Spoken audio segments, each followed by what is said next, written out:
السلام علیکم ورحمۃ اللہ وبرکاتہ۔ یہ جس کتاب کا درس چل رہا ہے، یہ کتاب اتنی علمی اور دلچسپ ہے، اس پوری کتاب کو اگر سمجھ لیا جائے تو شرعی معلومات کا ایک بہت بڑا ذخیرہ انسان کے پاس آ جائے۔ اس سے پہلے ایک درس گزر چکا ہے، آج یہ ہمارا دوسرا درس ہے، دوسری نشست ہے۔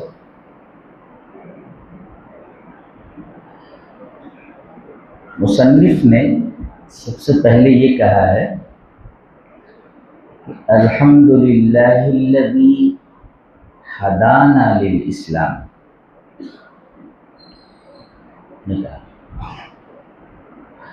اور آگے یہ کہتے ہیں کہ فنسألہ التوفیق لما یحب ویرضی والحفظ بما یکرہ ویسخط۔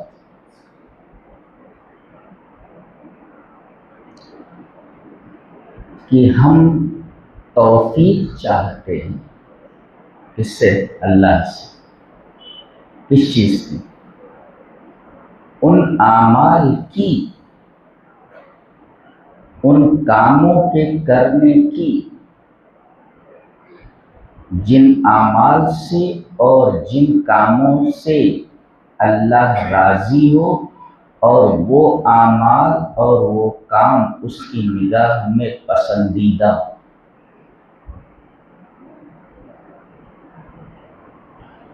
اور ایک چیز اور مانگ رہے ہیں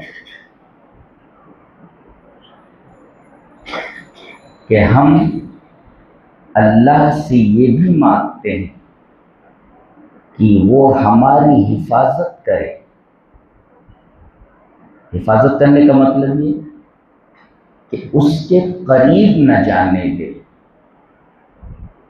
کن چیزوں کے قریب نہ جانے دے؟ جسے وہ ناپسند کرتا ہے اور جس سے وہ ناراض ہوتا ہے۔ تو توفیق پہلے مانگی کس چیز کی؟ ایسے اعمال کی جن اعمال کو وہ پسند کرتا ہے اور جن اعمال سے وہ خوش ہوتا ہے۔ اور دوسری چیز یہ مانگ رہے ہیں یہ کہ اے اللہ، ہم تجھ سے ایک چیز اور مانگتے ہیں۔ کیا چیز مانگتے ہیں؟ حفاظت مانگتے ہیں ایسے عملوں سے، ایسے کاموں سے جن عملوں کو تو پسند نہیں کرتا اور ان عملوں سے تو ناراض ہوتا ہے۔ تو سمجھ میں ہم بولتے رہتے ہیں اللہ آپ کو توفیق دے۔ حضرت شعیب نے بھی یہ کہا تھا وما توفیقی الا باللہ، میری یہ جو توفیق ہے یہ اللہ کی مدد سے ہے۔ اگر اللہ توفیق نہ دے تو یہ توفیق نہیں مل سکتی۔ سوال یہ ہے کہ ما ہوا توفیق، توفیق کہتے کس کو؟ یہ ہے آپ لوگوں نے آج تک سمجھا ہی نہیں ہے کہ توفیق کہتے کس کو۔ اللہ کو توفیق، کیا توفیق؟ بولتے آئے زندگی بھر، سمجھنا ومجھنا تو کچھ ہے نہیں۔ آج ہم سمجھاتے ہیں کہ ما ہوا توفیق، what is the meaning of توفیق۔ توفیق کو سمجھنے کے لیے پہلے 3 باتوں کو ذہن نشین کرنا ضروری ہے۔ پہلی چیز کہ اللہ تبارک و تعالی نے انسان کو 2 راستے دکھلا دیے ہیں۔ تو ثبوت اللہ نے سورہ بلد میں ارشاد فرمایا وَهَدَيْنَاهُ النَّجْدَيْنِ، ہم نے انسان کو دو راستے دکھلا دیے ہیں۔ وہ دو راستے کون سے ہیں؟ خیر کا اور شر کا، اچھائی کا اور برائی کا، حق کا اور باطل کا، جنت کا اور جہنم کا۔ ہم نے انسان کو دو راستوں کی ہدایت کی ہے، یعنی اسے دو راستے دکھلا دیے ہیں۔ وہ دو راستے کون سے ہیں؟ خیر کا راستہ اور شر کا راستہ۔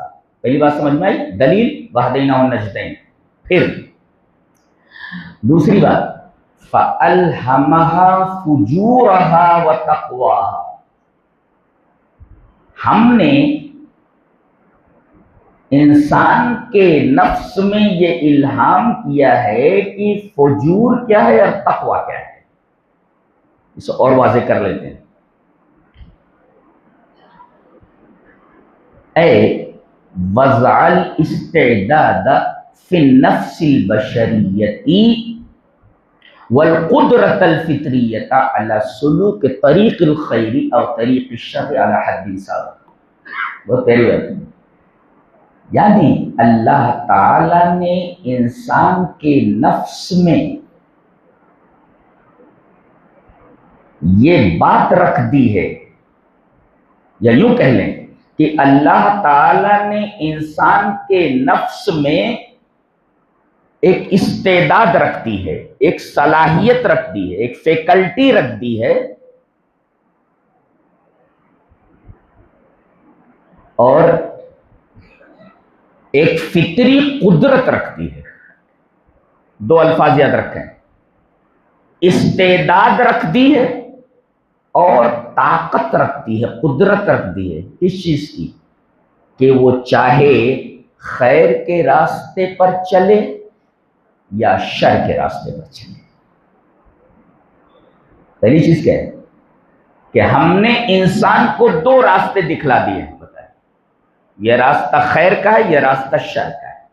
وَهَدَيْنَاهُ النَّجْدَيْنِ۔ پھر دوسری بات یہ ذہن نشین کریں کہ اللہ نے فرمایا فَأَلْهَمَهَا فُجُورَهَا وَتَقْوَاهَا۔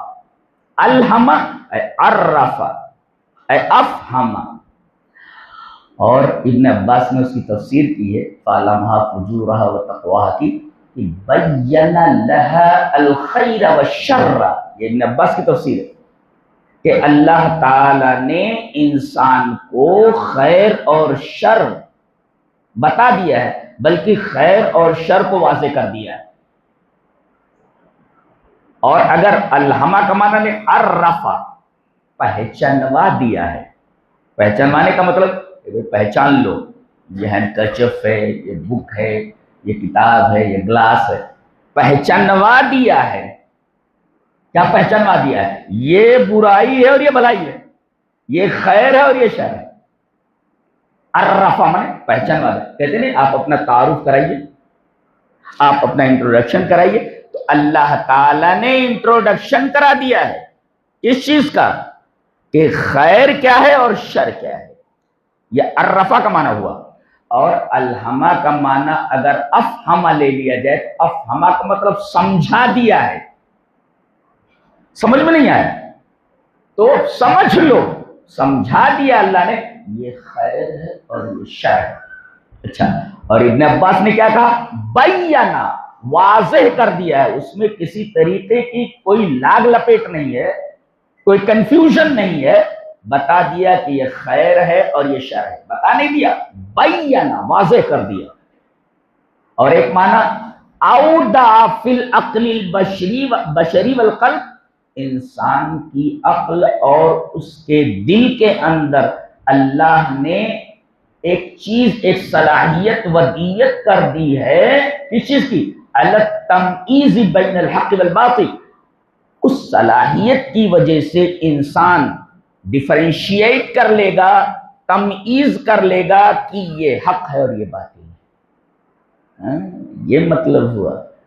تو گویا کہ آپ کو دو راستے دکھلا دیے گئے، ایک اور دوسرے آپ کے دل و دماغ کے اندر ایک صلاحیت رکھ دی گئی، ایک استعداد رکھ دی گئی کہ آپ چاہیں تو خیر کے راستے پر چلے جائیں یا آپ شر کے راستے پر چلے جائیں۔ تیسرے، اللہ تبارک و تعالی نے انسان کو ارادے اور اختیار کی اجازت دی ہے، مجبور نہیں کیا ہے۔ لا اکراہ فی الدین، دین کے کسی مسئلے میں زور زبردستی نہیں، آپ کو اختیار ہے، آپ کو مجبور نہیں کیا گیا ہے، آپ کو ارادے اور اختیار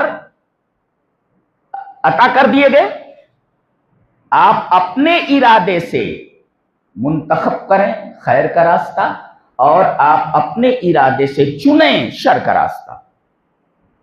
اللہ مجبور نہیں کرے گا کہ آپ خیر کے راستے ہی پر چلیں، اور اللہ مجبور نہیں کرے گا کہ آپ شر کے راستے ہی پر چلیں۔ آپ کو ارادے اور اختیار کی حریت دے دی گئی ہے، آزادی دے دی گئی ہے۔ ان تین باتوں کو سمجھنے کے بعد اب یہ سمجھیں کہ جیسے آدمی کے سامنے یہ ہدایت آئی، اب فمن سعی للہدایہ، یہ ہدایت آئی، کسی نے آپ کے سامنے ہدایت کی بات رکھی، جیسے نبی نے ہدایت کی بات رکھی، اور جیسے ہی ہدایت کی بات آپ کے سامنے آئی، ہدایت آئی، تو وہ جو فطری استعداد اللہ نے رکھی ہے آپ کے قلب میں اور آپ کے ذہن میں، اس استعداد کا فائدہ اپنے ارادہ و اختیار سے اٹھاتے ہوئے آپ لپک پڑے ہدایت کو پکڑنے کے لیے، اور آپ نے ہدایت کو پکڑ لیا، اور جیسے آپ ہدایت کی طرف پلٹے، ہدایت کی طرف لپکے، فوراً اللہ کی اعانت اور اس کی مدد آپ کا ہاتھ پکڑ لیتی ہے۔ تو یہ جو آپ نے ہدایت آنے کے بعد ہدایت کی طرف آپ بڑھے ہیں، جیسے آپ بڑھیں گے اللہ آپ کا ہاتھ پکڑ لے گا اور آپ کو اس راستے پر چلتا کر دے گا، اور چلتا کر دے گا آپ کو، آپ چلتے چلے جائیں اس راستے کے اوپر۔ یہ توفیق نہیں سمجھ میں آیا؟ آپ نے ہدایت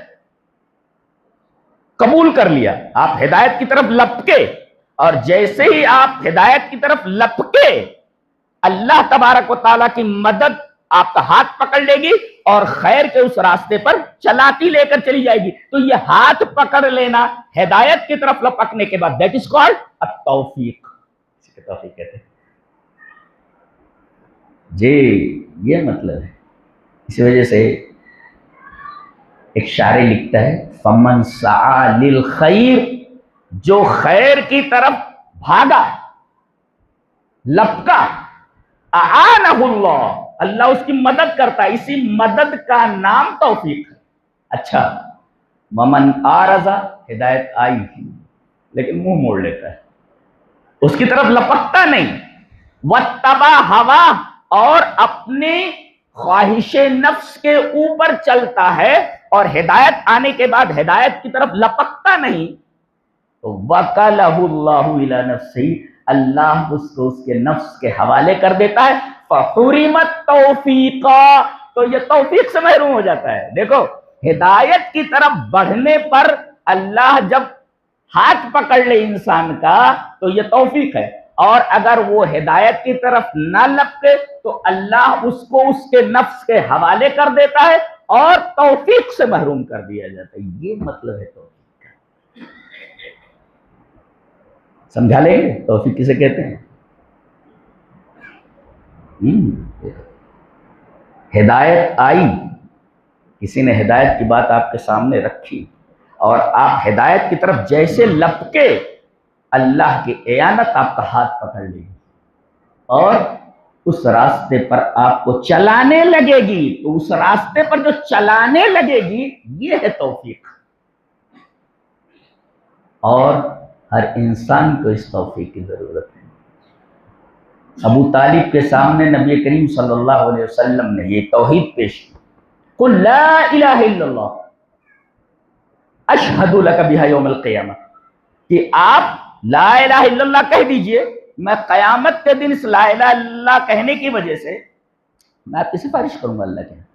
دیکھو ہدایت آئی، سامنے آ گئی، نبی نے لا الہ الا اللہ پیش کر دیا، اب یہ لپکے نہیں، لپکے نہیں ہے ہدایت کی طرف. انہوں نے کہا کہ میں اپنے باپ دادا کا دین نہیں چھوڑ سکتا، تو اللہ تعالی نے آپ کے چچا کو ان کے نفس کے حوالے کر دیا اور توفیق سے محروم کر دیا. لپکے نہیں تو توفیق سے محروم کر دیے گئے، اور آدمی لپکا تو توفیق دیا گیا. توفیق کا مطلب کیا؟ لپکے تو اللہ کی اعانت، آپ کا ہاتھ پکڑ لے. یہ ہاتھ پکڑنا لپکنے کے بعد، اسی کا نام توفیق. میں سمجھتا ہوں کہ توفیق کا مطلب آپ اچھی طریقے سے سمجھ گئے ہوں گے. اچھا، توفیق کے درجات ہیں. ہدایت آئی اور آپ کچھوے کی چال سے لپک رہے ہیں، کچھوے کی چال سے لپک رہے ہیں، تو توفیق بھی بالکل دھیمے انداز سے دی جائے گی. یعنی یہ توفیق بقدر ہمت ہے. جتنی تیزی کے ساتھ آپ ہدایت کی طرف بڑھیں گے، توفیق اتنی ہی تیزی اور اتنی ہی مضبوطی کے ساتھ آپ کا ہاتھ پکڑے گی. گویا کہ توفیق کے اندر بھی کیٹیگریز ہیں. تو توفیق کے اندر دو باتیں ہیں، قدر ہمہ بھی ہے. وہ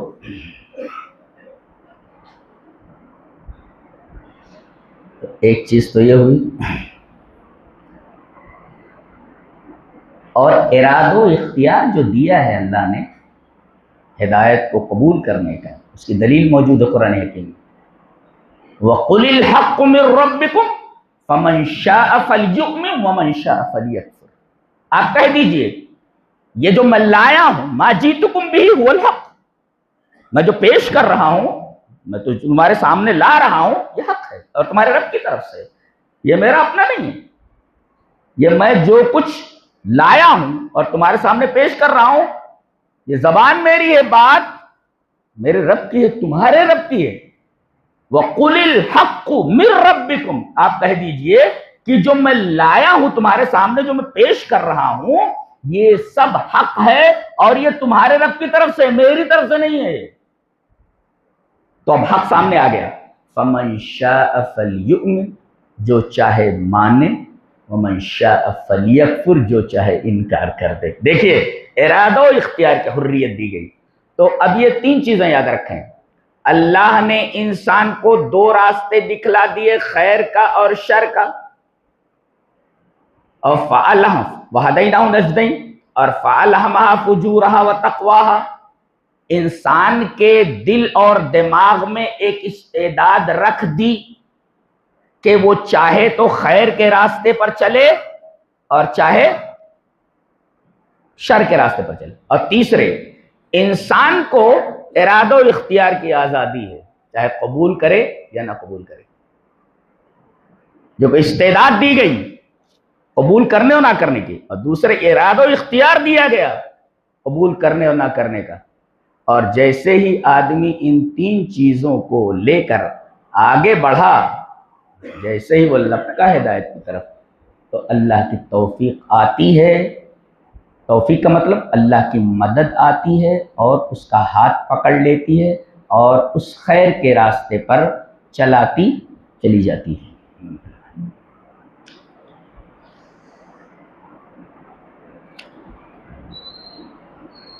اس میں ایک بڑا عجیب نقطہ بیان کیا گیا ہے.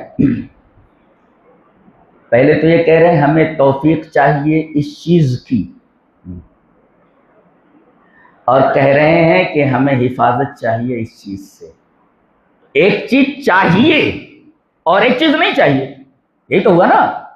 ایک چیز عطا کر دے اور ایک چیز سے ہماری حفاظت کر کے اسے دور کر دے. تو یہ کہہ رہے ہیں کہ یہ دو چیزیں کیوں مانگی؟ اس بات اور نفی. کہتے ہیں کہ وقد جرت عادت السلف رحمہ اللہ، یہ سلف کی عادت رہی ہے کہ الا ان یقرنوا حمد اللہ علی نعمت الہدایت للاسلام والسنت بحفظ اللہ لهم من ضدها ومن الشواہد علی ذلک. کہتے ہیں کہ سلف کی یہ عادت رہی ہے کہ وہ جب اللہ کی تعریف کرتے ہیں اسلام کی ہدایت کی نعمت کے اوپر اور سنت کے اوپر، کہ اللہ نے ہمیں اسلام کی ہدایت کی نعمت عطا فرمائی اور سنت عطا کی، تو اس پر تعریف کرنے کے ساتھ ساتھ وہ جو اس کی ضد ہے، اس کا جو عکس ہے، اس کا جو الٹا ہے، اس سے پناہ بھی مانگتے ہیں۔ نہیں سمجھے؟ اس کو آسان مثال سے سمجھاؤں، جیسے آپ یہ کہیں اے اللہ مجھے جنت دے دے، تو مانگ رہے ہیں اے اللہ مجھے جہنم سے نجات دے دے، تو ایک چیز آپ مانگ رہے ہیں اور ایک چیز سے آپ اپنے آپ کو بچانے کی درخواست کر رہے ہیں اللہ سے۔ یعنی یہ چیز چاہیے اور یہ چیز نہیں چاہیے، چاہیے یہ اس بات اور نہیں چاہیے یہ نفی۔ تو سلف کی عادت ہے کہ جہاں وہ مانگتے ہیں کہ اللہ جنت دے دے، وہاں یہ بھی مانگتے ہیں اللہ جہنم مت دینا، دونوں چیزیں مانگتے ہیں۔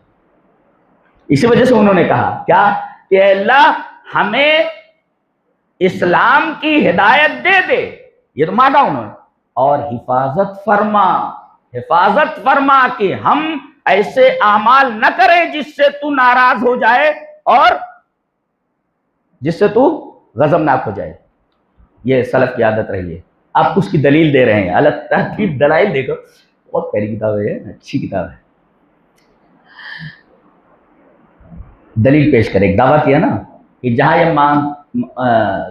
سلف کی عادت یہ رہی ہے کہ وہ کہتے ہیں کہ یہ چاہیے اور پھر یہ کہتے ہیں کہ یہ نہیں چاہیے، اس کی دلیل کیا ہے؟ دو چیزیں مانگتے ہیں، اثبات اور نفی۔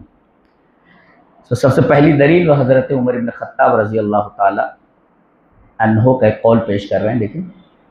قال عبداللہ بن عمر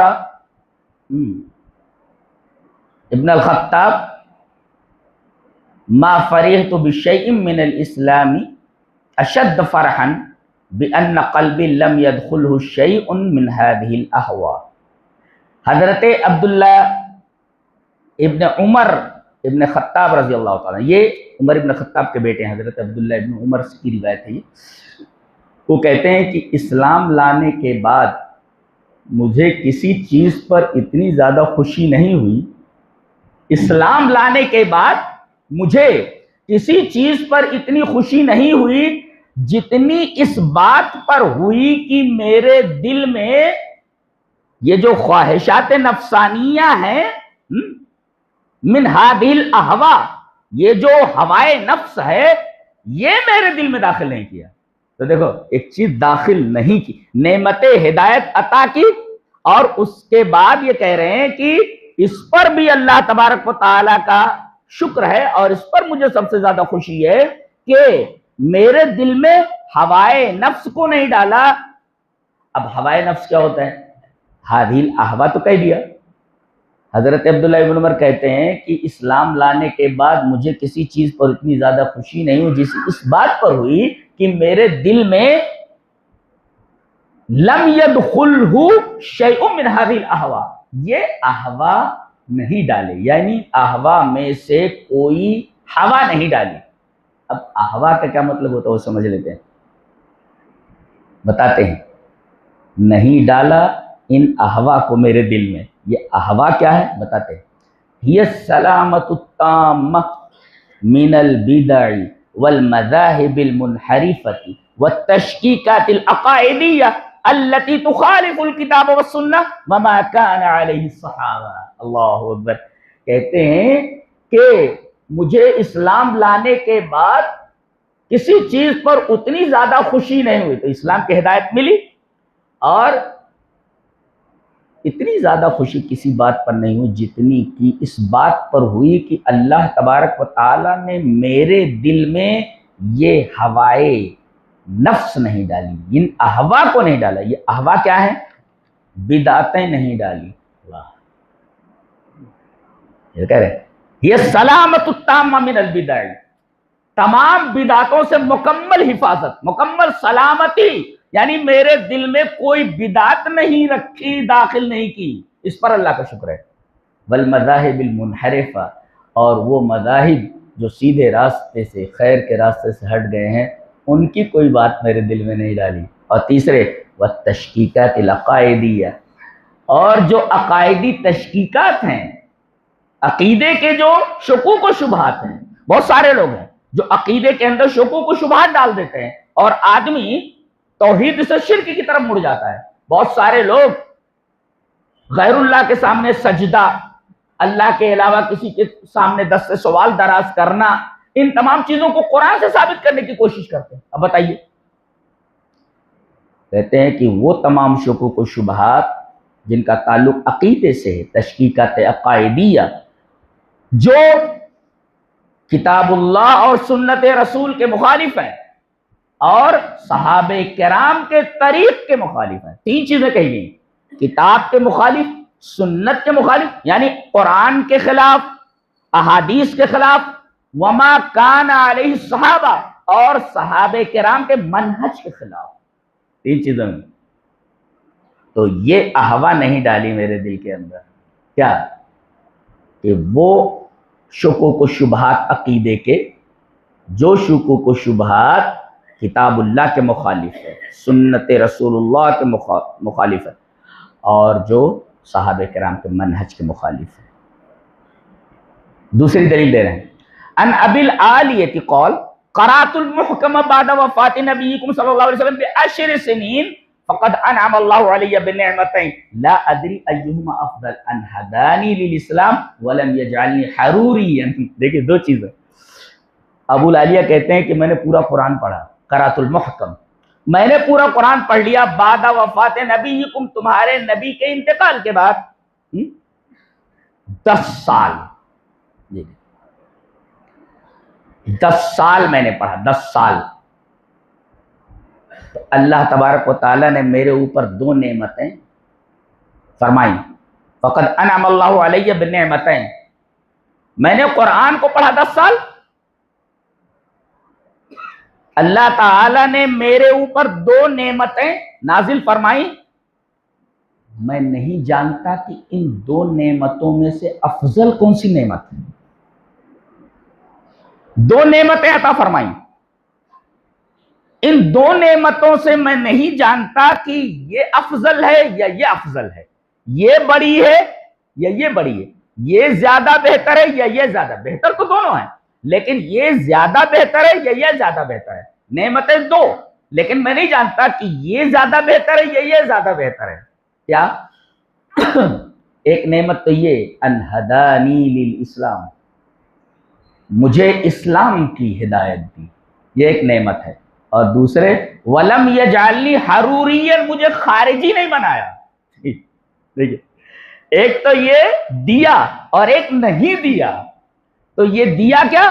اسلام کی ہدایت دی، یہ ایک نعمت. اور ولم یجعلنی، اور نہیں، یہ دیا اور یہ نہیں دیا.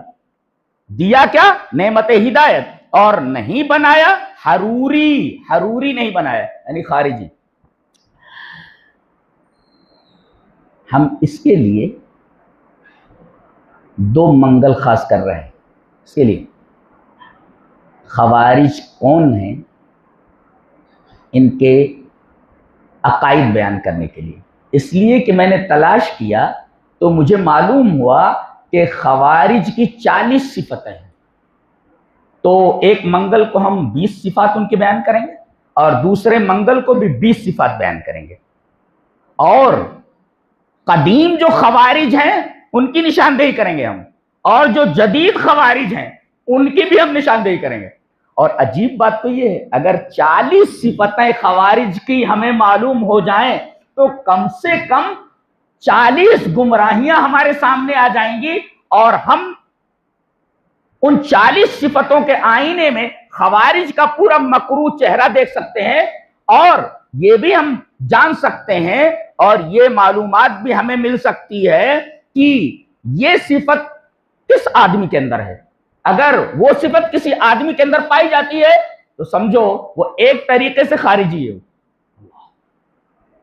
40 صفتیں میں نے جمع کی ہوں، اور 40 گمراہیوں کے بارے میں کسی کو اچھی طرح معلومات مل جائے تو 40 گمراہیوں سے دور ہو جائے گا، اور ایک بہت بڑا معلومات کا ذخیرہ اس کے سامنے آ جائے.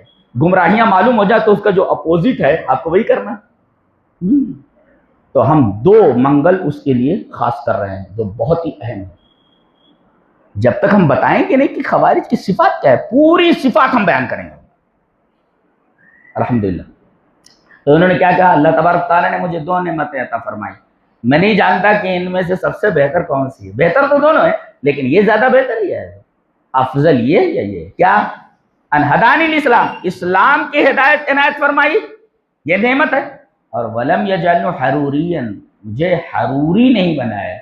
ان کو حروری کیوں کہا جاتا ہے، ان کے کیا کیا نام ہیں، آگے ہم اس پر بحث کریں گے۔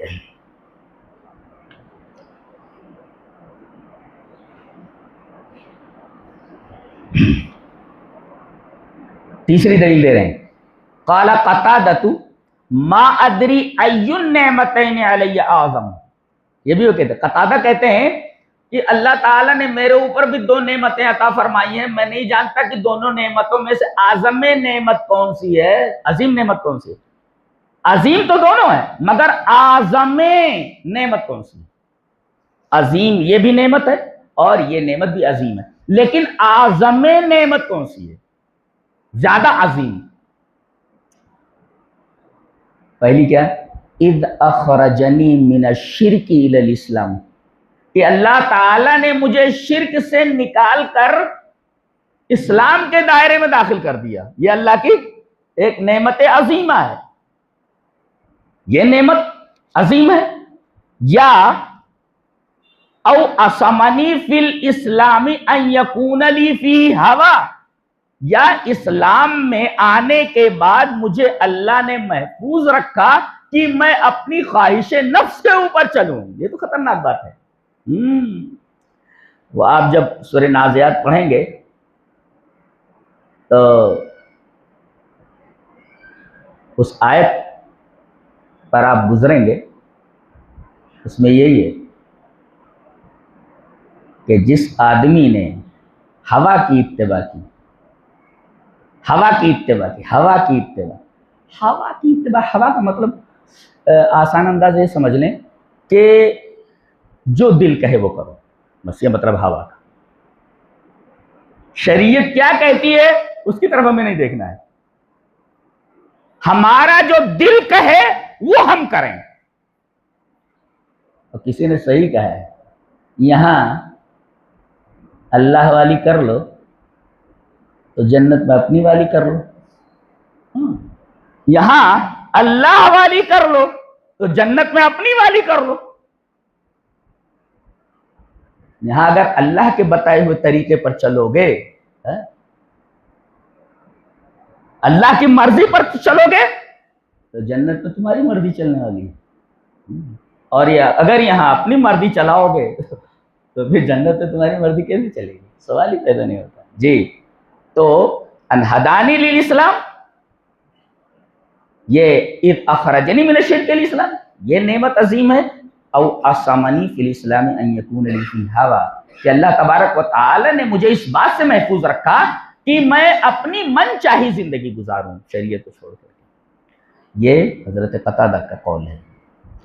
اس کے بعد مجاہد کا قول نقل کر رہے ہیں، یہ سب حضرت نے نقل فرمایا، ان مجاہد قول، مجاہد کہتے ہیں ما ادری ای النعمت علی اعظم، وہ بھی کہتے ہیں میں نہیں جانتا کہ دو نعمتوں میں سے میرے اوپر کون سی نعمت اعظم ہے، عظیم تو دونوں، اعظم نعمت کون سی ہے، ان ہدانی الاسلام، اسلام کی طرف میری ہدایت، مجھے ہدایت عطا کر دینا، یا او آفانی اللہ من الاہواء، یا اہوا سے مجھے بچا لینا، ان دونوں میں سے کون سی نعمت عظیم ہے، مجھے معلوم نہیں، گویا کہ یہ دونوں بہت بڑی نعمتیں ہیں، ایک تو اسلام کی طرف ہدایت، اور اسلام کے اپوزٹ جتنی چیزیں ہیں جو اہوا سے تعلق رکھتی ہیں ان سے بچا لینا، اور وہاں جو حفظ مانگا ہے انہوں نے کہ اللہ حفاظت چاہتے ہیں ہم تیری ان تمام چیزوں سے، گویا کہ بندہ زندگی کے کسی لمحے میں بھی اللہ تبارک و تعالیٰ کی حفاظت اور اس کی نگرانی سے بے نیاز نہیں ہو سکتا، اس لیے کہ فقیر ہے، فقیر تو ہمیشہ محتاج ہی ہوتا ہے، لہذا وہ اللہ کی حفاظت کا اور اللہ کی نگرانی کا ہمیشہ محتاج رہتا ہے۔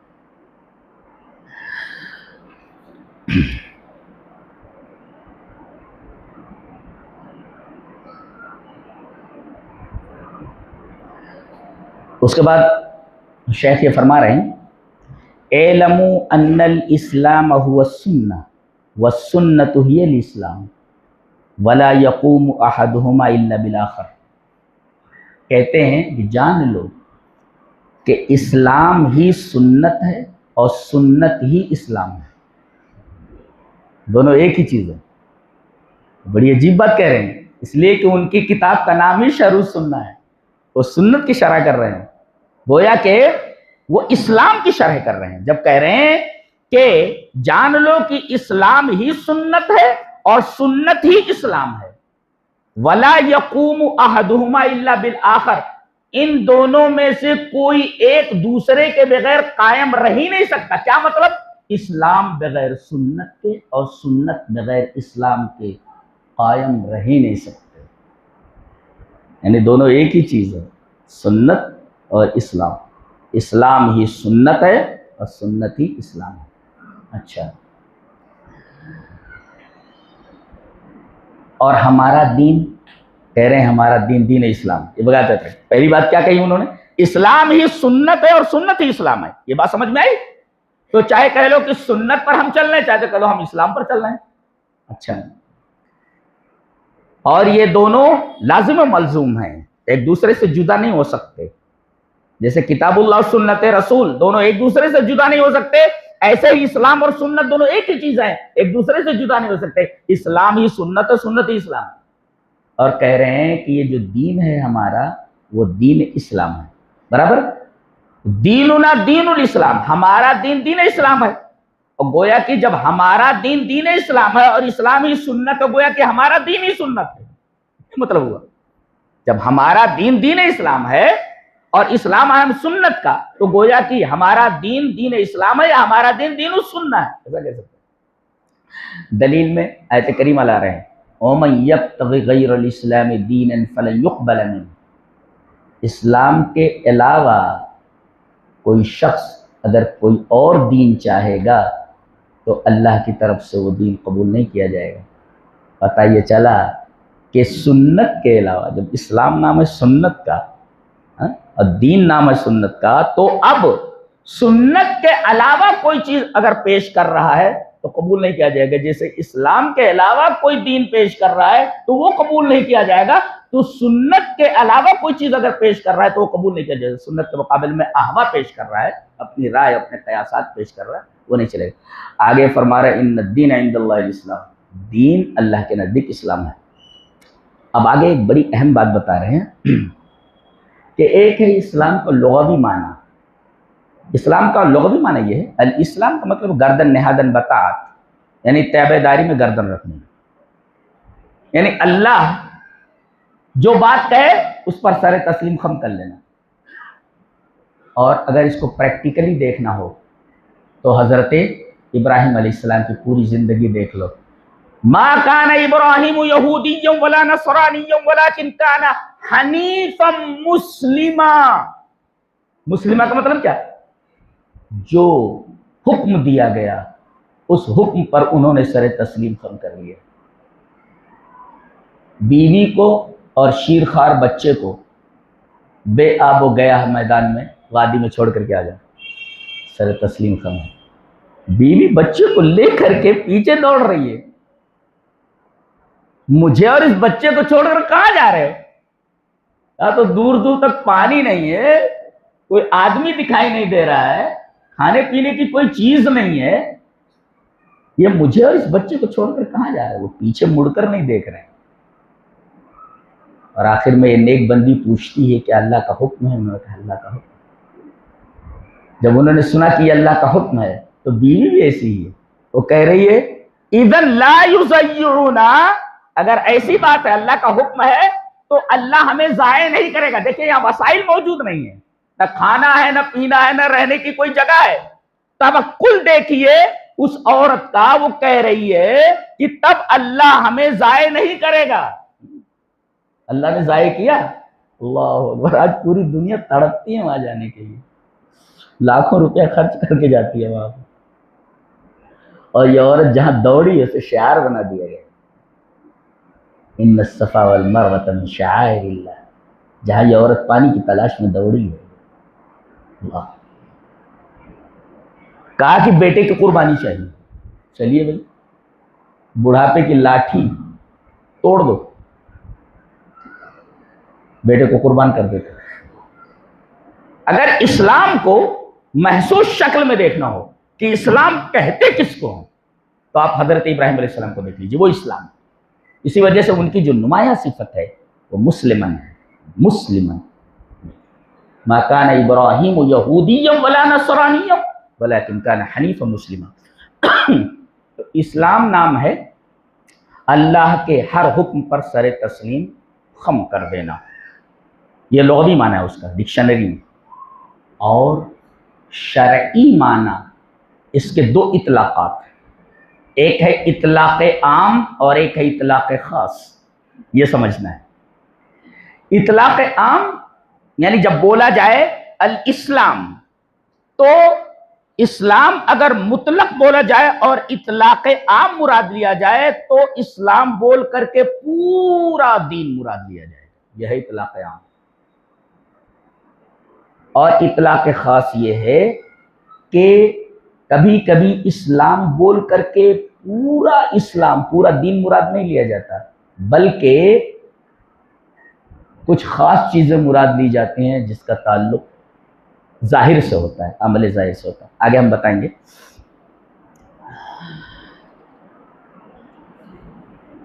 جہاں بھی آپ دیکھیں قرآن میں کہ اسلام اور ایمان دونوں جمع ہیں، ایک ساتھ آئے ہیں، تو ان الاسلام والایمان اذا اجتمعا افترقا، اگر اسلام اور ایمان دونوں ایک جگہ آ جائیں تو دونوں کا معنی الگ الگ ہوگا۔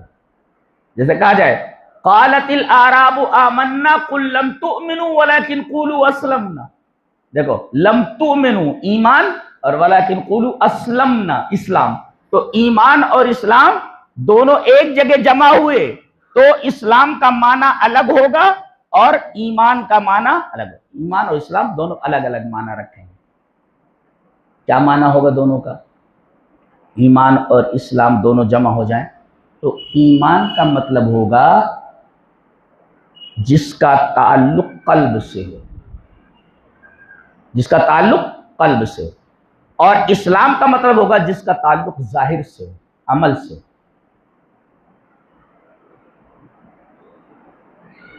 اگر آپ نے حدیث جبرائیل سنی ہے تو آپ کو یہ بات اچھی طریقے سے معلوم ہو جائے گی۔ پہلے یہ دیکھ لیتے ہیں کہ ایک جگہ ایمان بول کر کے پورا دین مراد لیا گیا ہے، ایمان بول کر کے، ایمان بول کر کے پورا دین کیسے؟ عن ابی ہریرہ رضی اللہ تعالیٰ عنہ قال قال رسول اللہ صلی اللہ علیہ وسلم الایمان بضع وسبعون او بضع وستون شعبۃ فافضلها قول لا الہ الا اللہ وادناها اماطۃ الاذى عن الطریق والحیاء شعبۃ من الایمان۔ کہتے ہیں ابو ہریرہ سے مروی ہے کہ رسول اللہ صلی اللہ علیہ وسلم نے ارشاد فرمایا کہ ایمان کی 70 سے زیادہ شاخیں ہیں یا 60 سے زائد شاخیں ہیں، اور ان میں افضل، ان میں سب سے اعلیٰ ہے لا الہ الا اللہ کہنا، اور ان میں سب سے چھوٹا درجہ، سب سے چھوٹا شعبہ راستے سے تکلیف دہ چیز کا ہٹا دینا۔ اب بولو اماطۃ الاذی عن الطریق کے دائرے میں مالیگاؤں کا کیا حال ہے، اندازہ لگائیے۔ اتی کرمن تو چھوڑو، سڑک بیچ ڈال، سڑک بیچ ڈال، سڑک بیچ ڈال۔ 90% لوگ تو سڑک پر دھندا کر رہے ہیں، ان سے پوچھا جائے یہ جائز ہے کہ ناجائز ہے؟ تو وَأَدْنَاهَا إِمَاطَةُ الْأَذَى عَنِ الطَّرِيقِ، راستے سے تکلیف دہ چیز کا ہٹا دینا۔ تو تکلیفوں پر تکلیفیں دیے جا رہے ہیں۔ وَالْحَيَاءُ شُعْبَةٌ مِّنَ الْإِيمَانِ، اور حیا یہ ایمان کا ایک شعبہ ہے۔ تو اس حدیث پاک میں یہ بتایا گیا ہے کہ ایمان نام ہے، ایمان نام ہے پورے دین کا۔ تو ایمان بول کر کے کبھی پورا دین مراد لیا جاتا ہے جیسے اس حدیث کے اندر ہے، اور کبھی اسلام بول کر کے پورا دین مراد لیا جاتا ہے، جیسے اللہ نے فرمایا الیوم اکملت لکم دینکم واتممت علیکم نعمتی ورضیت لکم الاسلام دینا، اور میں تمہارے لیے اسلام سے، دین کے اعتبار سے راضی ہو گیا. تو یہاں اسلام بول کر کے پورا دین مراد لیا گیا ہے. تو کبھی اسلام بول کر کے پورا دین مراد لیا جاتا ہے اور کبھی ایمان بول کر کے پورا دین مراد لیا جاتا ہے. ایک آیت کریمہ اور وَمَن يَبْتَغِ غَيْرَ الْإِسْلَامِ دِينًا فَلَن يُقْبَلَ مِنْهُ، اسلام کے علاوہ کوئی دین اگر کوئی چاہے گا تو وہ قبول نہیں کیا جائے. یہاں دیکھیے اسلام بول کر کے پورا دین مراد لیا گیا. وَرَضِيتُ لَكُمُ الْإِسْلَامَ دِينًا میں اسلام بول کر کے پورا دین مراد لیا گیا. ان الدین عند اللہ الاسلام، یہ تیسری آیت ہے کہ اللہ کے نزدیک دین اسلامی ہے. یہاں بھی اسلام بول کر کے پورا دین مراد لیا گیا ہے. تو ایسے ہی ایمان بول کر کے پورا دین مراد لیا جاتا ہے. یہ کہتے ہیں اطلاق عام. ایمان بول کر کے پورا دین مراد لیا جائے، یہ اطلاق عام ہے. اور اسلام بول کر کے پورا دین مراد لیا جائے، یہ اطلاق عام ہے. اب دونوں کا خاص اطلاق کیا ہے وہ دیکھ لیتے ہیں. جیسے حدیث جبرائیل آپ نے دیکھا ہے، تو آپ دیکھیں کہ جبرائیل آتے ہیں اور انسانی شکل میں ہوتے ہیں. صحابہ کرام میں سے کوئی نہیں جانتا یہ کون ہے. نبی کریم صلی اللہ علیہ وسلم کو معلوم ہو جاتا ہے کہ انسانی شکل میں حضرت جبرائیل السلام ہے. وہ سوال کرتے ہیں کہ آپ یہ بتائیے کہ ایمان کسے کہتے ہیں؟ مل ایمان؟ فاتحہ جبریل فقال مل ایمان. سب بیٹھے ہوئے ہیں، ایک آدمی سوال کر رہا ہے اور نبی کو جواب دینا ہے. تو کبھی کبھی ایسا ہوتا ہے کہ کوئی سوال کرے اگرچہ اس سوال کا جواب جانتا ہو، اگر اس نیت سے کر رہا ہے کہ میں یہ سوال کروں گا شاید جواب دیں گے تاکہ دوسرے لوگوں کو فائدہ ہو، تو اس طریقے کا سوال کیا جا سکتا ہے اگرچہ اس سوال کا جواب اسے معلوم ہو. تو یہ پوچھ رہے ہیں بتائیے ایمان کیا ہے؟ کہا الایمان ان تؤمن باللہ، اللہ پر ایمان، و ملائکتہ اور فرشتوں پر ایمان، و کتبہ اور اس کی کتابوں پر ایمان، اور اسی طریقے سے و رسلہ اور اس کے رسولوں پر ایمان، و تؤمن بالبعث اور بعث بعد الموت پر ایمان. ظاہر ہے کہ ان سب کا تعلق دل سے ہے. جی التصدیق القلبی، خلاصہ یہ کہ ایمان کا جو خاص معنی ہے، اطلاق خاص، التصدیق القلبی، دل سے اس کو سچا مان لینا. یہ ماننا کہ اللہ موجود ہے، اللہ کے علاوہ کسی کی عبادت جائز نہیں، وہ ایک ہے، فرشتے موجود ہیں، نورانی مخلوق ہے. اللہ نے قرآن حکیم سے پہلے بہت ساری کتابیں نازل فرمائی ہیں اور ہمارے رسول سے پہلے بہت سارے رسول بھیجے ہیں، اور مرنے کے بعد ایک زندگی ہے. ان تمام چیزوں پر دل سے تصدیق کرنا یعنی اس کا تعلق قلب سے ہے، اندر سے ہے. تو اگر ایمان کا اطلاق خاص مراد لیا جائے تو اس کا مطلب ہوگا التصدیق القلبی، یعنی دل سے سچا ماننا، یہ مطلب ہوگا. یہ اطلاق خاص ہے ایمان کا. اور اسلام کا اطلاق خاص کیا ہے وہ پوچھ رہے ہیں کہ پھر اسلام کس کو کہتے ہیں. جب یہ پوچھا ایمان کیا ہے تو بتایا آپ نے، بتایا 6 چیزیں ہیں. اور پوچھا کہ اسلام کیا چیز ہے، 5 چیزیں. ایمان کیا ہے، 6 چیزیں. گنو دیکھو کیا ہے. ان تؤمن باللہ 1، و ملائکتہ 2، کتبہ 3، رسلہ 4، و تؤمن بالبعث اور بعث بعد الموت پر، اور حدیث کے ایک ٹکڑے میں ہے بالقدر خیرہ و شرہ.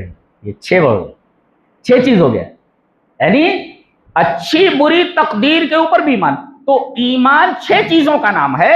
اور اطلاق خاص کا مطلب یہ التصدیق القلبی، دل سے سچا مانیے، دل سے تصدیق کیجئے. تو اطلاق خاص کیا ہے؟ التصدیق القلبی. اب پھر پوچھ رہے ہیں اب یہ بتائیے مل اسلام، اسلام کیا ہے؟ تو آپ بتا رہے ہیں ان تعبد اللہ، اللہ کی عبادت. عبادت دکھتی ہے نا، ولا تشرک بہ شیئا، اب شریک نہ کرے گی. دکھتا ہے کہ شرک کر رہا ہے یا نہیں کر رہا ہے. وہ تقیم الصلاۃ، نماز پڑھ رہا ہے، دکھائی دیتا ہے. وہ تؤدی الزکاۃ المفروضہ، دکھتا ہے کہ زکات دے رہا ہے. وہ تصوم رمضان، روزہ رکھے ہوئے، دکھتا ہے. تو گویا کہ اسلام کا اطلاق خاص ہے العمل الظاہری، اور ایمان کا اطلاق خاص ہے التصدیق القلبی. یہ 2 الفاظ یاد رہے، التصدیق القلبی ایمان کا اطلاق خاص، اور العمل الظاہری اسلام کا اطلاق خاص.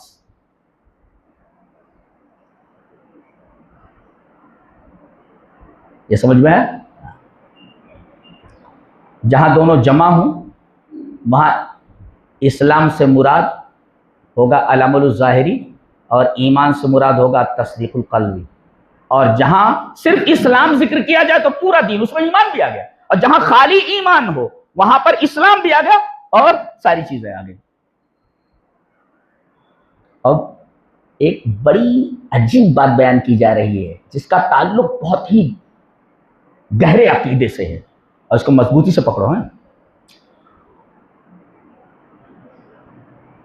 سوال یہ ہے، یہ کہہ رہے ہیں کہ اللہ کی اس نعمت کے اوپر بھی، اللہ کی اس نعمت کے اوپر بھی اس کی بے شمار تعریف ہیں. کس چیز پر؟ کہ وَأَخْرَجَنَا فِي خَيْرِ أُمَّةٍ، ہمیں سب سے بہترین امت میں پیدا فرمایا ہے. سوال پیدا ہوا کہ نہیں؟ اس سے پہلے جتنی امتیں گزری ہیں ان کو خیر امت میں پیدا کیوں نہیں کیا گیا؟ ظلم ہے کیا یہ؟ اس امت کو خیر امت بنایا گیا اور ہمیں اس خیر امت میں، سب سے بہترین امت میں، کہ اس سے بہترین امت اور کوئی نہیں، اس میں ہمیں پیدا فرمایا. اس سے پہلے جو امتیں گزری ہیں ان کو سب سے بہترین امت نہ بنا کر کے اللہ نے کوئی ناانصافی کی ہے؟ سوال سمجھ میں آیا؟ تب جب جواب دیں گے، اس لیے کہ وہ سوال قائم کر رہے ہیں اور اس کا جواب دے رہے ہیں. وہ سوال پہلے سمجھیے. اللہ کی اس نعمت پر بھی ہم اللہ کی بے شمار تعریفیں کرتے ہیں کہ اس نے ہمیں سب سے بہترین امت میں پیدا فرمایا. تو اس سے پہلے جتنی امتیں تھیں ان کو سب سے بہترین کیوں نہیں بنایا؟ تو پہلا جواب تو یہ ہے کہ بہتر تو ہیں، بہتر تو ہیں، بہترین یہ ہے.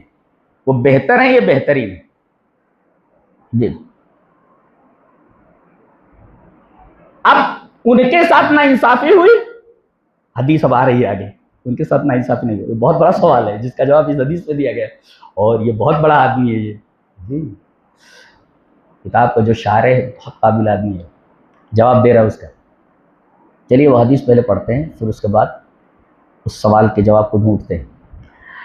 عن ابن عمر رضی اللہ تعالی عنہما عن النبی صلی اللہ علیہ وسلم قال مثلکم ومثل اہل الکتابین کمثل رجل استاجر اجراء فقال من يعمل لي من غدوة إلى نصف النهار على قيرات فعملت اليهود ثم قال من يعمل لي من نصف النهار إلى صلاة العصر على قيرات فعملت النصارى ثم قال من يعمل لي من العصر إلى أن تغيب الشمس على قيراتين فأنتم هم فغضبت اليهود والنصارى فقالوا ما لنا أكثر عملا وأقل عطاء قال هل نقصتكم من حقكم قالوا لا قال فذلك فضلی اوتیہ من اشاء رواہ البخاری فی کتاب الاجارہ.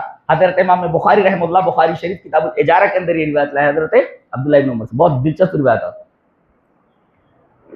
اور اس سوال کا جواب ہے.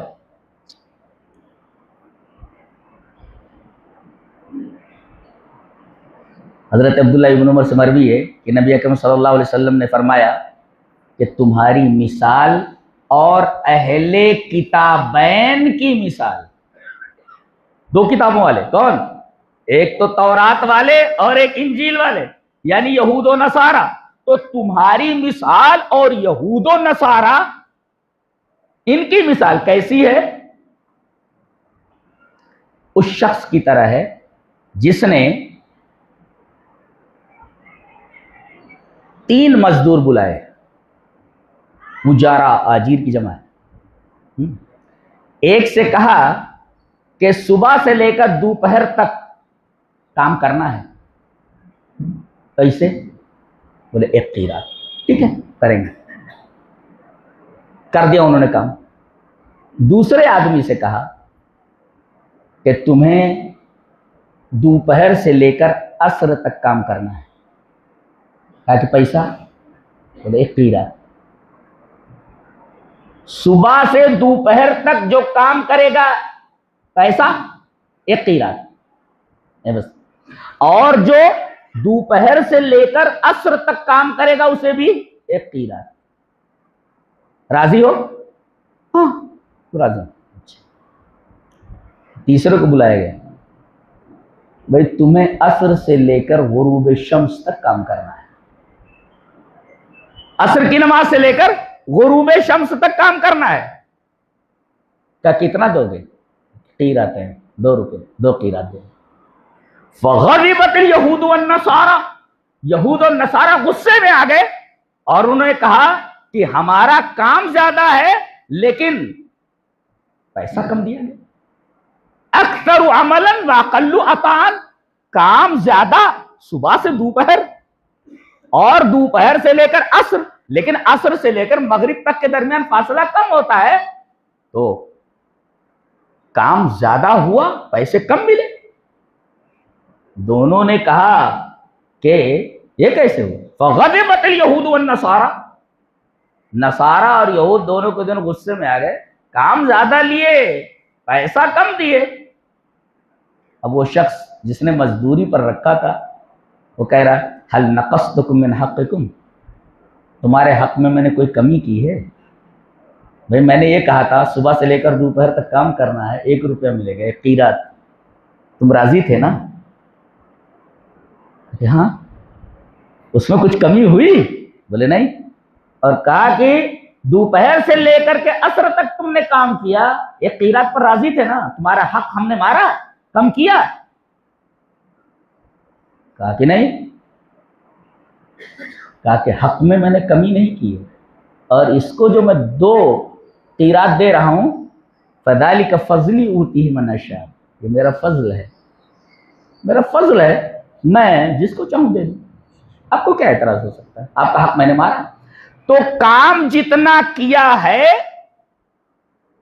اتنی مزدوری طے شدہ دے دی جائے تو یہ عدل ہے, اور طے شدہ مزدوری سے زیادہ اگر دے دیا جائے تو یہ فضل ہے. تو اللہ تبارک و تعالیٰ عدل کرتا ہے اور اس کے ساتھ فضل بھی کرتا ہے. اب یہ 5 وقت کی نماز پر اگر 50 وقت کی نمازوں کا ثواب دے دیا جائے تو کیا ہے؟ فضلی تو ہے, فضلی تو ہے. 1 نیکی کے اوپر اگر 10 نیکیاں دے دی جائیں تو یہ فضلی تو ہے. حالانکہ آدمی 1 نیکی کرے تو بدلے میں 1 ہی نیکی کا بدلہ دیا جانا چاہیے. اب 1 نیکی پر 10 گنا اجر و ثواب اگر عطا کیا جائے تو یہ اللہ تبارک و تعالیٰ کا فضل ہے. ہاں تو زندگی بھر حرام کا پیسہ جمع کرنے کے بعد مکان بنتا ہے, ھذا من فضل ربی, واہ واہ, ھذا من فضل ربی. کہیں لکھتے ہیں ان اللہ یرزق من یشاء بغیر حساب. کبھی دیکھا کہ پیسہ کہاں سے لایا ہے؟ یہ حال ہے. تو فذالک فضلی, فذالک فضلی اوتیہ من اشاء, یہ میرا فضل ہے. میں نے عدل تمہارے ساتھ کیا ہے کہ نہیں کیا ہے؟ عدل کا اپوزٹ ظلم ہے. میں نے عدل کیا کہ نہیں؟ 1 قیرات پر تم راضی ہوئے, مزدوری میں نے پوری دی, تمہارے حق کو مارا ہم نے عدل کیا کہ نہیں کیا؟ نہیں, عدل کیا. تمہارا حق مارا گیا, 1 قیرات پر راضی تھے, نہیں عدل تو ہوا. اب میں اسے زیادہ دے دیتا ہوں تو یہ میرا فضل ہے. یہ اللہ نے فرمایا ایسے ہی تم ہو, یؤتکم کفلین من رحمتی, میں نے ان کو 1 رحمت دی, ان کو 1 رحمت دی, لیکن ہم رحمت کے 2 حصے تمہیں عطا کر رہے ہیں اے میرے نبی کی امت. اللہ اکبر. اس وجہ سے اخرجنا فی خیر امت, سب سے بہترین امت میں ہمیں پیدا فرمایا. اس پر ہم اللہ تبارک و تعالیٰ کی بے شمار تعریفیں کرتے ہیں. اور یہ اللہ تبارک و تعالیٰ نے کسی کے ساتھ ناانصافی نہیں کی, ان کے ساتھ عدل ہوا اور اس امت کے ساتھ فضل ہوا. ذالک فضل اللہ یؤتیہ من یشاء. کیا بات, بہت بڑا آدمی ہے. برابر اگر آؤ گے تو فائدہ ہوگا, برابر اگر آئیں گے تو فائدہ ہوگا.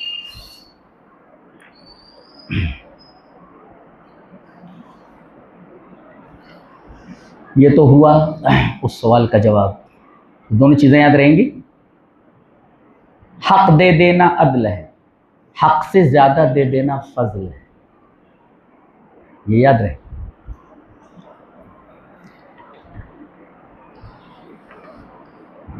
اس کے بعد شیخ یہ فرما رہے اعلموا ان الاسلام هو السنہ، سنہ۔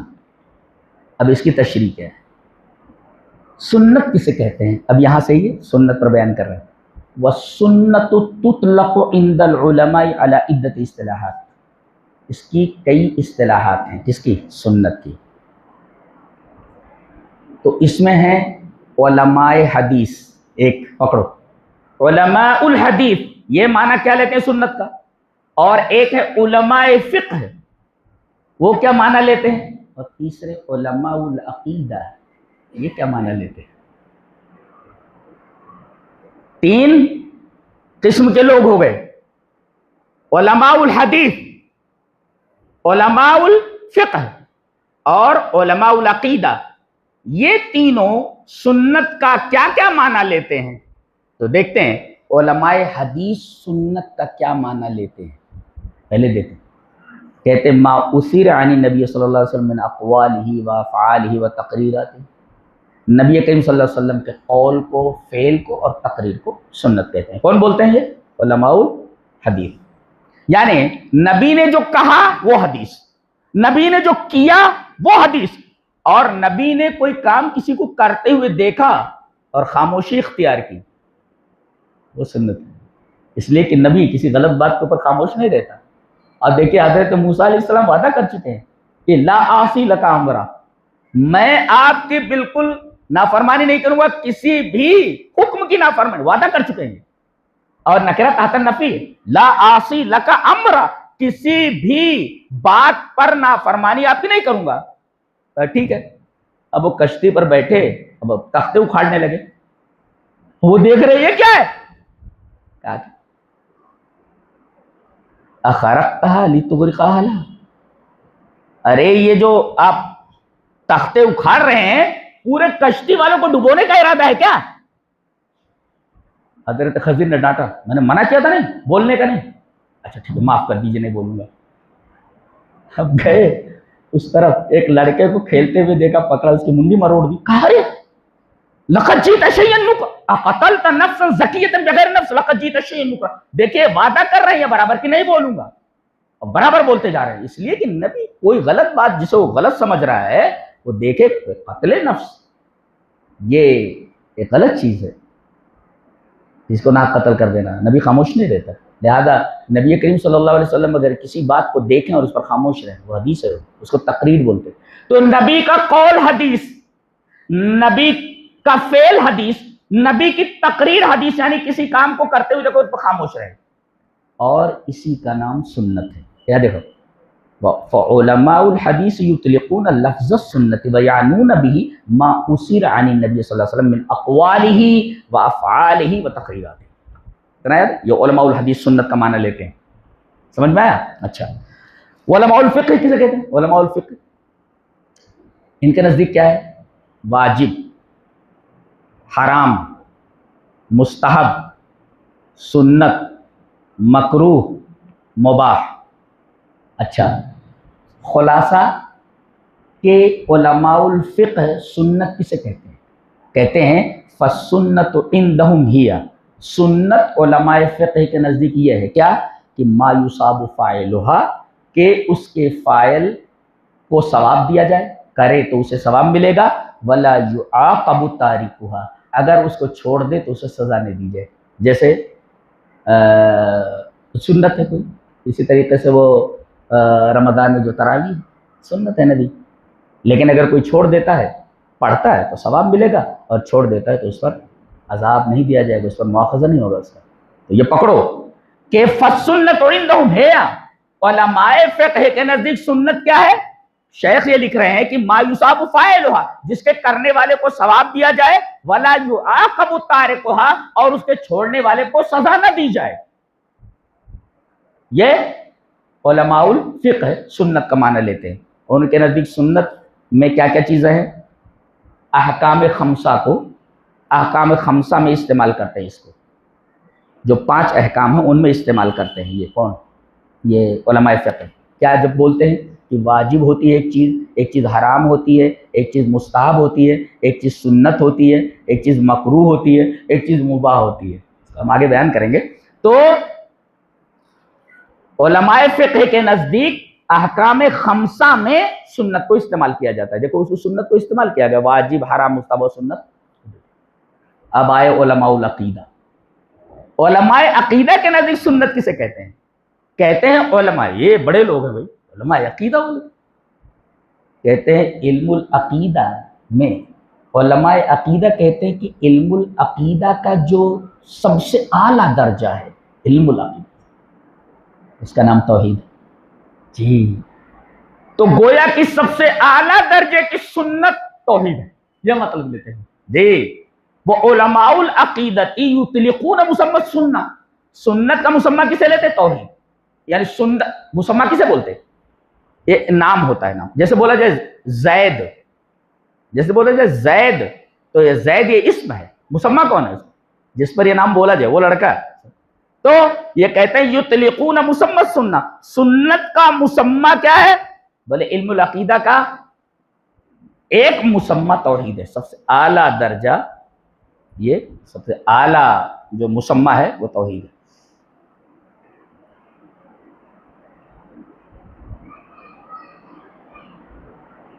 اور عجیب بات یہ ہے کہ بہت سارے علماء نے سنت پر جو کتاب لکھی ہے، عجیب بات یہ ہے کہ نام رکھا ہے السنہ، لیکن ہے وہ موضوع توحید۔ عجیب بات نہیں ہے؟ اس کا مطلب یہ ہوا کہ سنت کا اعلیٰ درجہ، سنت کا خلاصہ توحید ہے، سمجھے؟ اسی وجہ سے السنہ ہے امام احمد بن حنبل کی، اصول السنہ ہے، شرح السنہ ہے مزنی کی، ابن ابی عاصم کی السنہ ہے، السنہ ہے عبداللہ ابن احمد بن حنبل کی۔ یہ دیکھیے، یہ نام ہے سنہ، اصول السنہ، السنہ، شرح السنہ، اور اس میں بیان کرتے توحید۔ گویا کہ علماء عقیدہ سنت کا جو مسمى ہے اعلیٰ درجے کا وہ توحید ہے۔ اچھا، تو گویا کہ سب سے اعلیٰ جو مسمى ہے کہ جب سنہ بولا جائے تو علم العقیدہ میں سب سے اعلیٰ مسمى اس کا توحید ہے، سنت یعنی توحید۔ اور دیکھو علماء عقیدہ جب کہیں سنت بولتے ہیں تو اس کا مطلب یہ ہوتا ہے کہ یہ بدعت نہیں ہے، گویا کہ وہ تطلق السنت فی جانب من جوانب العقیدہ فی مقابل البدع، سنت جب بولتے ہیں تو یہ بدعت کے مقابل میں ہوتا ہے کہ یہ سنت ہے، یعنی بدعت نہیں ہے، یہ سنت ہے، بدعت نہیں ہے۔ کہتے ہیں اس کی ضرورت کیسے پیش آئی ایسا کرنے کی؟ کہتے ہیں کہ جیسے الاسلام کا معنی ہوتا ہے کہ بھئی سرنڈر کر دینا، اللہ کے ہر حکم پر سر تسلیم کرنا، ایسے سنت کا جو لغوی معنی ہوتا ہے وہ ہوتا ہے طریقہ، راستہ جس پر کثرت سے چلا جائے۔ اہل العقیدہ سنت کا جو اطلاق کرتے ہیں بدعت کے مقابلے میں، تو کہتے ہیں کہ سنت سے مراد دین ہے اور وہ اسلام ہے جس پر نبی ہمیں چھوڑ کر کے گئے ہیں، برابر؟ سنت کسے کہتے ہیں؟ دین کو، بتائیں نہیں ان الاسلام هو السنہ، اور اسلام دین ہے، تو گویا کہ اسلام نام ہے سنت کا، دین نام ہے سنت کا، یہ مطلب۔ اب کہتے ہیں کہ سنت بول کر کے علماء العقیدہ جو بدعت نہیں ہے، بدعت کے مقابل میں سنت کا لفظ استعمال کرتے ہیں۔ کیوں؟ ضرورت کیا پڑی؟ کہتے ہیں کہ نبی کریم صلی اللہ علیہ وسلم کے زمانے کے بعد یہ جو اختلافات ہوئے، جیسا کہ حدیث میں ہے کہ میرے بعد جو ہے بہت سارے اختلافات ہوں گے، تو بہت سارے اختلافات رونما ہوئے امت کے اندر،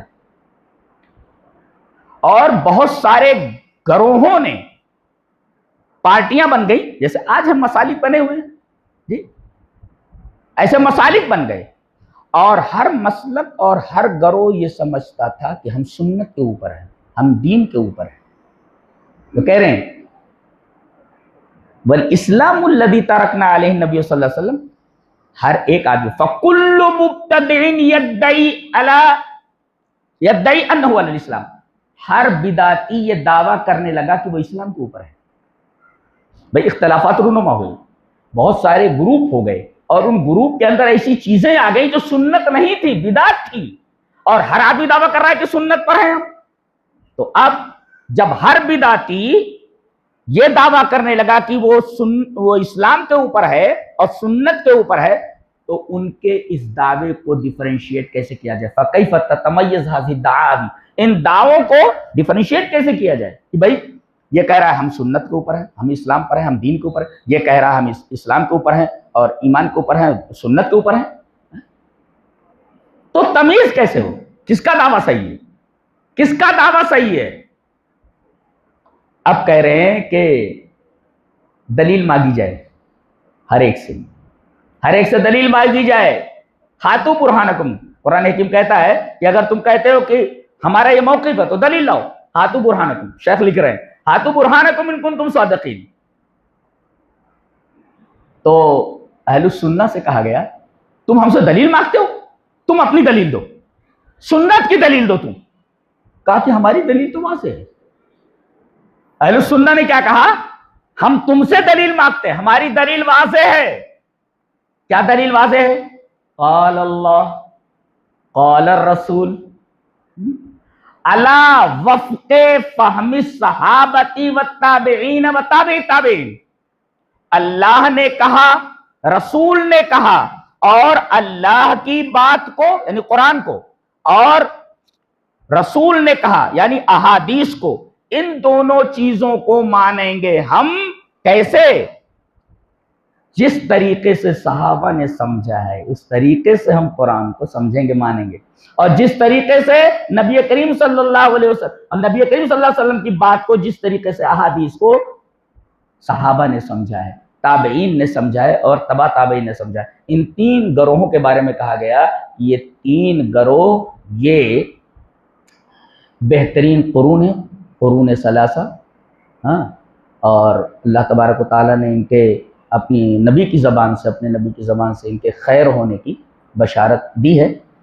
تو کہا گیا کہ بھئی جب تمام لوگ دعویٰ یہ کرنے لگے کہ ہم سنت کے اوپر ہیں، ہم دین کے اوپر، ہم اسلام کے اوپر ہیں، تو اہل سنہ نے سنت کا لفظ استعمال کر کے اپنے آپ کو اہل سنہ کہا بدعتیوں کے خلاف، اس لیے کہ ہر بدعتی یہ دعویٰ کرنے لگا کہ وہ اسلام کے اوپر ہے۔ تو اہل سنہ نے کہا دلیل لاؤ، تم کہتے ہو کہ ہم سنت کے اوپر، دلیل لاؤ، ہاتھو برہانکم ان کنتم صادقین۔ تو وہ پلٹ کہنے لگے کہ آپ دلیل دو کہ آپ اہل سنہ ہیں۔ کہا کہ ہماری دلیل بالکل واضح ہے، قال اللہ قرآن، قال الرسول احادیث، یہ دونوں علی وفق فہم الصحابۃ والتابعین وتابع التابعین، صحابہ کے فہم کے موافق، تابعین کے فہم کے موافق اور تبع تابعین کے فہم کے موافق، بالکل واضح ہے ہمارا۔ لہٰذا ہم سے کوئی پوچھے کہ بھئی آپ اہل سنہ ہیں، آپ کی دلیل کیا ہے، آپ کیا مانتے ہیں؟ کہا کہ ہم کتاب اللہ کو مانتے ہیں، سنت رسول کو مانتے ہیں، اور ساتھ ساتھ یہ جوڑنا ہے کہ کتاب اللہ کو، سنت رسول کو ہم اس طرح سمجھیں گے جیسے صحابہ نے سمجھا ہے، تابعین نے سمجھا ہے اور تبع تابعین نے سمجھا ہے، اس لیے کہ یہ تینوں اصل سلف ہیں۔ اصل سلف کون؟ یہی معلوم ہو گیا اصل سلف کون ہے، اور قرون مشہود لہا بالخیر، جن کے خیر ہونے کی گواہی دی گئی ہے، یہ تین ہیں، صحابہ، تابعین اور تبع تابعین۔ انہوں نے جس طریقے سے قرآن کو سمجھا، حدیث کو سمجھا، اس طریقے سے اہل سنہ بالکل واضح ہے، قال اللہ قال الرسول علی وفق فہم الصحابۃ والتابعین وتابع التابعین۔ آگے پھر انشاءاللہ ہم اس پر بحث کریں گے۔ وآخر دعوانا الحمد للہ رب العالمین۔